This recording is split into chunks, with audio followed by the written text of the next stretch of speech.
నమస్తే నాన్న అందరికి. నిజంగా రా, ఇది ఎంత బాధాకరమైన సంఘటన. ఏ తల్లికి కూడా ఈ బాధ రాకూడదు. ఇది ఇట్లా చేసిన కిరాతకులను నిజంగా నడి రోడ్డు మీద వాళ్ళ కాలు చేతులు మొత్తం నరికేయాలి. ఇది నార్త్ ఇండియాలో జరిగింది. ఒక 74 ఏళ్ళ ముసలమ్మ బిడ్డ దగ్గరికి ప్రయాణం అయిందట, బస్ స్టాండ్ కి వచ్చిందట. అక్కడ ఇద్దరు భార్య భర్తలు కలిసిరట. అమ్మ మేము కూడా అదే ఊరుకు పోతున్నాం, నేను తీసుకుపోతాం రమ్మంటే, ఇప్పుడు సరే 74 ఏళ్ళ ముసలమ్మ కదా నాకు తోడుంటారని వాళ్ళతోటి పోయింది. వాళ్ళు ఏం చేశారు, చీకటి అయిందమ్మా రేపు పొద్దుగాల తీసుకుపోతాం మా ఇంటికి రా అంటే పాపం నమ్మి వాళ్ళ ఇంటికి పోయింది.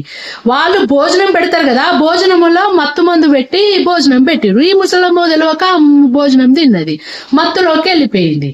ఎందుకు ఈ మత్తు మందు ఇచ్చినట్టే, ఆ ముసలమ్మ కాళ్ళకు మొత్తము వెండి కడాలు ఉన్నాయి. ఇక చూడండి పిక్కు, ఒక్కొక్కటి దాదాపుగా 40 తులాలు 50 తులాలు అట్లుంటాయి. అవి తీయరాదు, అవి ఇట్లా మనం ఇట్లా అనగానే రావు. ఎందుకంటే 40 50 60 తులాలు ఉంటాయి ఒక్కొక్క కడాలు. ఆ ముసలమ్మ కాళ్ళు మొత్తం కడాలే ఉన్నాయి. వీళ్ళు కడాల మీద కన్నేసారు. ఆ ముసలమ్మను మత్తులోకి వెళ్ళిపోగానే ఆమెను నిర్మానుష ప్రదేశంలో తీసుకుపోయారు. అవి తీయరాదు కదా, 2 గాళ్ళను కోసేసారు. ఆ కడాలన్నీ తీసుకొని పారిపోయారు. ఆ ముసలమ్మ ఏడుస్తుంది కదా అంటే మీకు కాలి పిక్స్ పెడుతున్నా నాన్న, వీడియో పెడతలేను చూడండి. ఆ అమ్మ కాళ్ళని ఎట్లా నరికేసారు. ఎంత అన్యాయం రా. వెనకటోళ్ళు పెట్టుకుంటుండే కడాలు. అమ్మ కడాలు చూడు ఎన్ని ఉన్నాయో ఆమెకు పాపము. అప్పటోళ్ళు అట్లా ఉంటుండే కడాలు, ఒక్కొక్కటి 40 తులాలు 50 తులాలు. అవి తీయరావు, అవి సామాన్యంగా తీయరాక వాళ్ళు కోసేసారు. ఎంత ఘోరం రా ఇది. కానీ వాళ్ళని కూడా అట్లా కాళ్ళని కోసేయాలరా.